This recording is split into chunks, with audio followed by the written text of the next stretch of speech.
नमस्कार साथियों। उम्मीद है कि आप 72वीं बीपीएससी प्रीलिम्स की परीक्षा की तैयारी में लगे होंगे। फॉर्म का काम आप लोग तो पूरा कर ही चुके हैं। हम लोग 72वीं बीपीएससी की परीक्षा जो आगामी 26 जुलाई को प्रस्तावित है, उसके लिए एक सीरीज स्टार्ट कर रहे हैं। उसमें हमारी तरफ से बिहार स्पेशल से रिलेटेड हम लोगों ने कंटेंट का कुछ प्रोग्राम तैयार किया है, जिसके बारे में हम आपसे बातचीत करना चाहते हैं।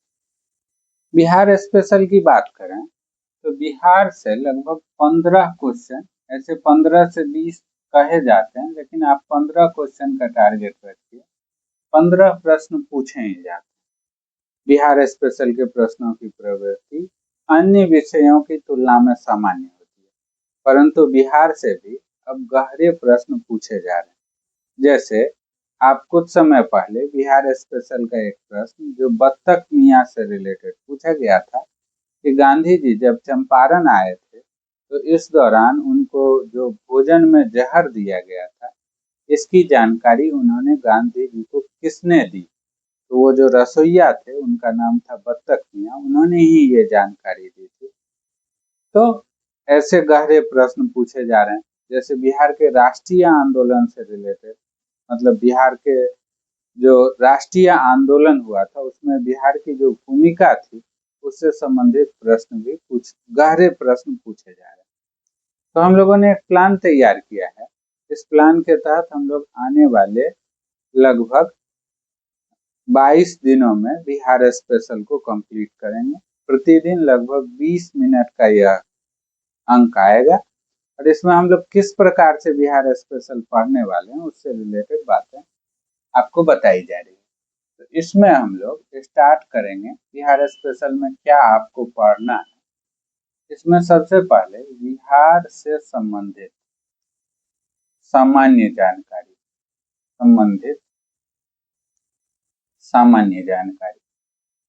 क्या है सामान्य जानकारी।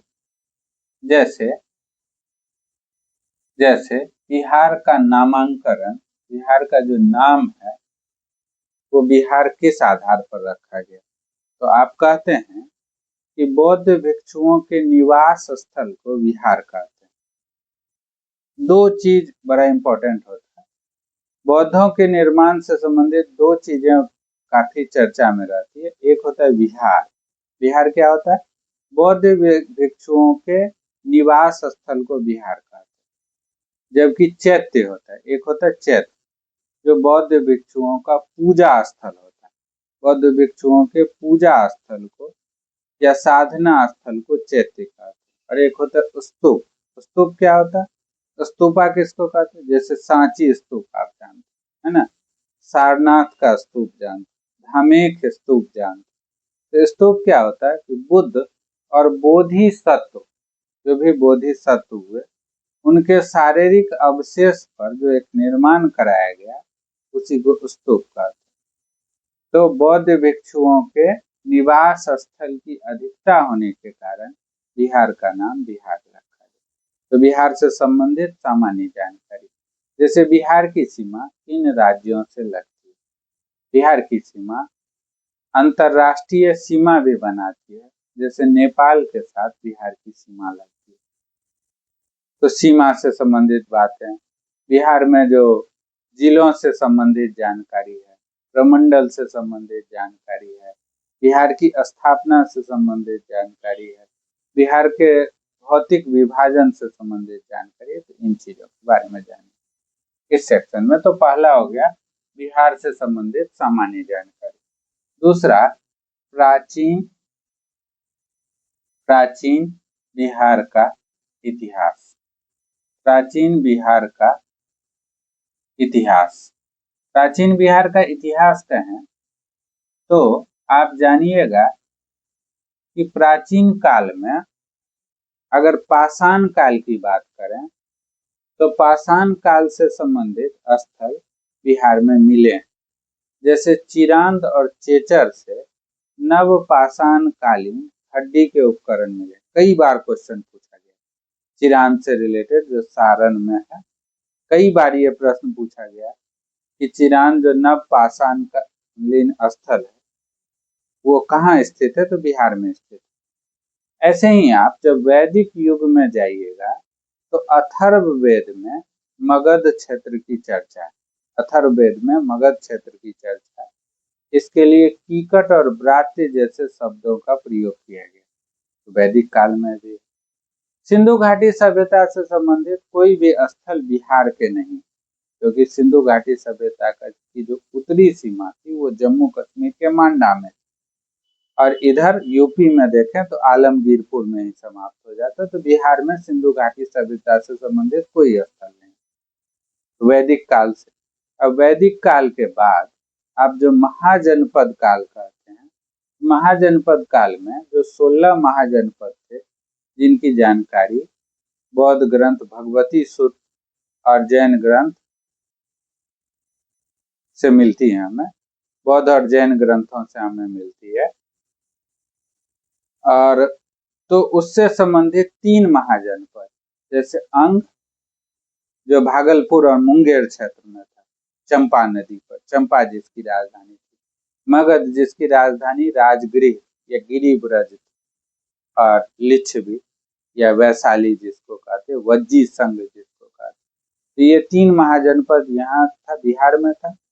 और बिहार की महाजनपद काल के बाद जो मगध महाजनपद था वही अखिल भारतीय साम्राज्य पर स्थापित हुआ। तो महाजनपद काल से संबंधित जानकारी तो मिलती ही है।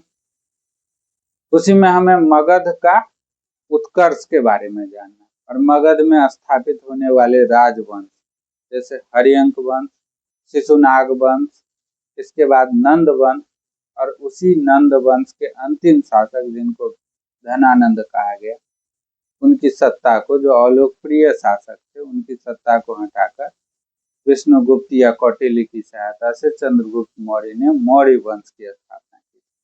तो प्राचीन बिहार का इतिहास काफी समृद्ध है।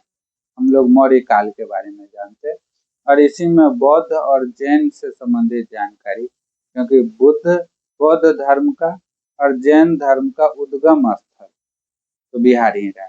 इसके अतिरिक्त इस्लाम धर्म से संबंधित स्थल भी, इसका भी जुड़ाव बिहार से रहा, जैसे चिश्ती संप्रदाय का पटना के नजदीक स्थित मनेर जो है वहाँ पे। और सिख से संबंधित तो जानते ही हैं कि जो सिख धर्म के 10वें गुरु थे, गुरु गोविंद सिंह, उनका जन्म भी बिहार में ही हुआ था, पटना सिटी में, जो उसको गुरुद्वारा साहिब कहते हैं। इससे संबंधित तो क्वेश्चन पूछा ही था 70वीं बीपीएससी में, गुरुद्वारा साहिब जो पटना साहिब है उससे संबंधित कि ये बिहार में कहाँ स्थित है या किस जिले में स्थित है। तो ये जानकारी हम लोग प्राचीन बिहार के इतिहास में जानेंगे।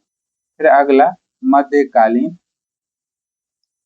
मध्यकालीन बिहार का इतिहास, बख्तियार खिलजी का इसमें प्रमुख योगदान है। मध्यकालीन बिहार के इतिहास में बख्तियार खिलजी के बारे में हम लोग पढ़ते हैं, जानते होइएगा कि नालंदा विश्वविद्यालय जो गुप्त शासन काल के दौरान कुमार गुप्त के द्वारा स्थापित की गई थी, उसके विध्वंसक बख्तियार खिलजी थे। बख्तियारपुर शहर की भी इन्होंने स्थापना की थी। तो बहुत सारी बातें, इस समय एक वंश था मिथिला क्षेत्र में, उसको कर्नाट वंश कहते हैं। तो ये मध्यकालीन बिहार का इतिहास। फिर आगे जो है वो आपको पढ़ना आधुनिक बिहार का इतिहास। आधुनिक बिहार का इतिहास, ये सेक्शन हम लोग पढ़ेंगे मॉडर्न बिहार में। आधुनिक बिहार के इतिहास में बहुत सारी घटनाएं हैं जो राष्ट्रीय हिस्ट्री में, नेशनल हिस्ट्री जो पढ़ते हैं उसमें भी इम्पोर्टेंट होता है। तो हम लोग जानेंगे, जैसे चंपारण सत्याग्रह से संबंधित बातें, कई बार 1857 के विद्रोह से संबंधित बातें, हमेशा ये क्वेश्चन पूछा जाता है। इसके बाद हम लोग जानेंगे बिहार का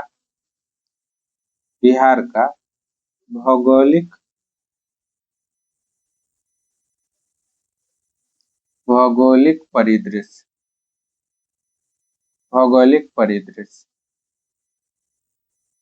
इसके बारे में हम लोग जानेंगे, ठीक है। बिहार के भौगोलिक परिदृश्य से संबंधित जानकारी। इसके बाद बिहार की जलवायु, ठीक है। जलवायु के आधार पर ही हम लोग